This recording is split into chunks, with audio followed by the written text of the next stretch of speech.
Hey, how we doing, everybody? Welcome to another beautiful day here in the Cheeseman Workshop. These are some of my typical supplies I use when cleaning up a knife, and this is the knife I'm going to clean up. Picked this knife up at a thrift store in Columbus, Georgia on Friday, the day before the knife show. Just going to use a little bit of Never Dull. I'll polish the brass with some flits, clean and lube with some rim oil. I'm going to use my trusty Scotch-Brite and my 3 little brushes here. Primarily plastic and brass, maybe some steel. And I got a little sliver of sandpaper here. Now, this old knife, I'm going to speed this up here so we don't have a 20-minute video. This old knife, just as soon as I saw it, I knew I wanted it. It was, I think I paid like $6 or so for the knife. Ultimately, I paid $60 for a box of knives, and I think there were 10 or 12 knives in there, plus a bag of parts knives, and I sold 5 of those at $5 each, so yeah, I did okay. Love this knife, but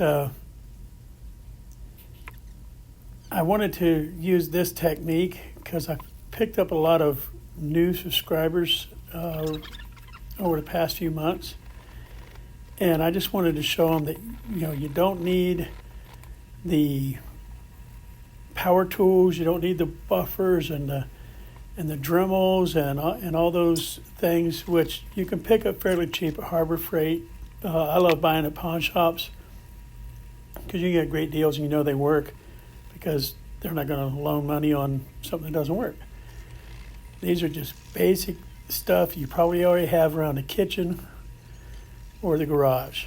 And, as far as like the flits, you can use some baking soda and vinegar and a toothbrush and do almost as good a job.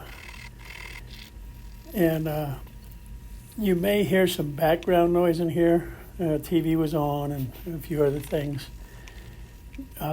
Near the end here, I'm going to slow it down because I want you to hear the snap on this old knife. It is fantastic. I really love this knife. But I made the video Saturday evening, and here it is, Wednesday night, Thanksgiving Eve. Thanksgiving is the ultimate Thankful Thursday. Just want to make sure everybody has a great holiday and stay safe. Enjoy your friends and family. Enjoy some grub, and just make the best of it. Remember to give thanks. Okay, so here we are. I was going to take this out, but I decided to go ahead and leave it in. The knife, it's good old carbon steel, but zero edge on it, so we'll make a few passes with my favorite tool there, the ceramic rod. I do need to actually put this on a sharpener. I have to work sharp and a couple other ones, a couple stones, but just from almost zero edge, a few passes on the old ceramic, and we're good to go. And it's sharp enough to be usable, but this knife went in my display case I bought from the hardware store. It's in lieu of a case knife. And as soon as I find one of those in that profile, I'll swap it out. But that's where it lives for now. So we got it kind of sharpened up, but here's the cleanup version of this knife.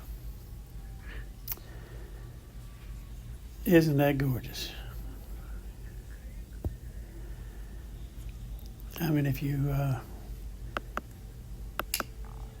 If you go back to the beginning of the video, the handles have brightened up quite a bit. One of the precursors to all the stuff I did was just some good old soap and water, some dish soap. But I didn't use baking soda on these handles. but that's a great cleaning tool. Just get a wet plastic or toothbrush and dip it in the baking soda and use it. There, you can see the channels are nice and clean. Listen. That snap. Well, maybe you can hear the snap. Hopefully it'll still come through after I'm done recording. But the snap was just fantastic on this old knife. And I believe she's absolutely beautiful. This is that India Stag or Stagilon, but in the brochures they actually call it India Stag. Knife is dated from 1960 through the late 70s. I'll throw that up in the corner over there. So it's my age, right about 64 at the max, 54, somewhere in there. Good old knife. Well, there you go, guys. She's cleaned up and ready for use. Please remember to like, subscribe, hit the notification bell, and above all, have a beautiful day.